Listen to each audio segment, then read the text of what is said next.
Bem-vindos ao canal Citar e Inspirar, eu sou a Thalita e hoje a gente vai reagir à TV francesa falando sobre o Ra. Vou deixar a palavra aqui porque o YouTube restringe algumas palavras. Então a gente vai ver esse vídeo.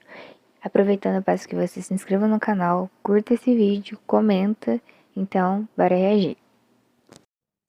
The United Nations General Assembly has voted overwhelmingly in favour of a resolution declaring the transatlantic slave trade the gravest crime against humanity.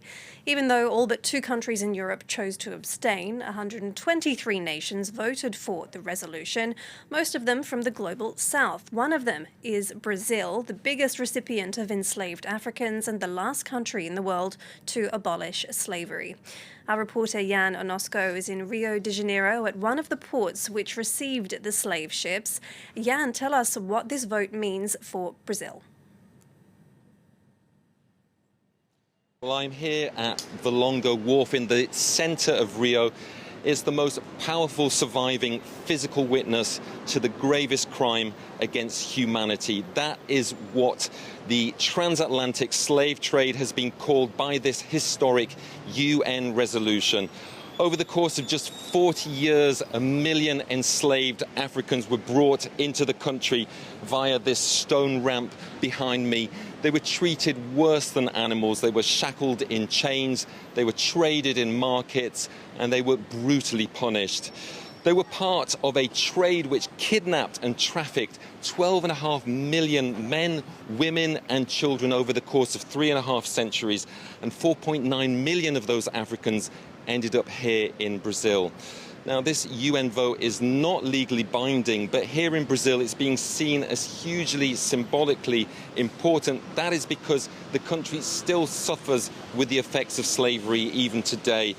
Esse assunto do Ra, vou deixar a palavra aqui, é muito polêmico aqui no Brasil. A gente sabe que existe em todos os lugares do mundo, né? Até hoje existe.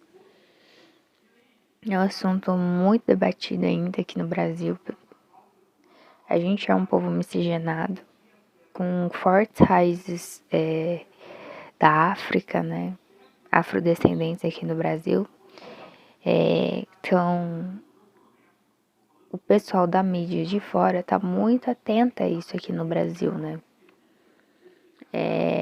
Isso envolve questões políticas, sociais e tudo mais. Então, e é um tema, assim, que nunca sai de moda, porque é uma coisa que acontece, né? Infelizmente, ainda acontece no nosso país, e não só aqui no Brasil, mas a gente vê notícias aí pelo mundo afora acontecendo também, né? Infelizmente. Structural racism is deeply rooted in Brazilian society. If you are black, you are twice as likely to live in poverty compared to someone who is white. You're also half as likely to get a university degree, and you're also 3 times more likely to be murdered. Now, the Minister for Racial Equality, Aniele Franco, whose own sister Marielle was murdered in a politically motivated crime, has said that this UN vote now gives international legitimacy to the policies of racial equality being implemented here in Brazil. And that is really important because there are still many people in Brazil who deny that racism here exists. One of those people is the former far-right president Jair Bolsonaro, and in fact, during his presidency, he slashed funding for racial equality policies by more than 60%. However, most of the people we spoke to on the streets of Rio agree that racism is a problem in Brazil today. If I were white, I reckon people's reactions in certain situations would be different. You know what I mean? You notice that when you walk past people on the right, they move their bags to the left. You start to pick up on these things. So it's not just about money. You could give them money or take the gold that's there and give it back, but that's not enough. What's needed is education, you see? It's not just at school. It's at school, at home, on the street, in everyday life. Education is needed. People need to be re-educated. That's the word, re-educated. To look at others as you would look at yourself. So, Jan, will this vote strengthen calls for reparations for victims in Brazil?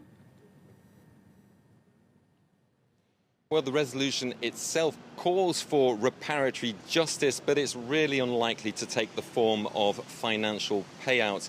The slave trade was carried out by European empires, and so, not surprisingly, every single country in Europe, except for two, chose to abstain during this vote. It's really not surprising because they weren't going to admit to this crime and then be forced to put their hands in their pockets and pay reparations.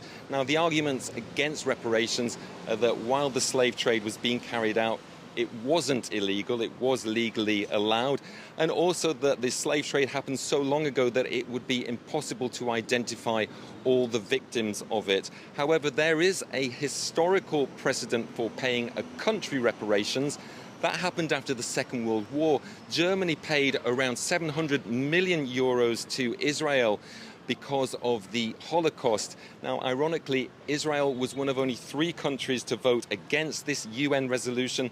The other 2 countries were the United States and also Argentina. But here in Brazil, this vote is being seen as an opportunity to recognize all that really still needs to be done to address the legacy of slavery that still haunts the country in the form of racism and inequality. And the government here, Lula's government, has said that it's going to take a long time, but that it's committed to repairing these problems and really delivering reparatory justice.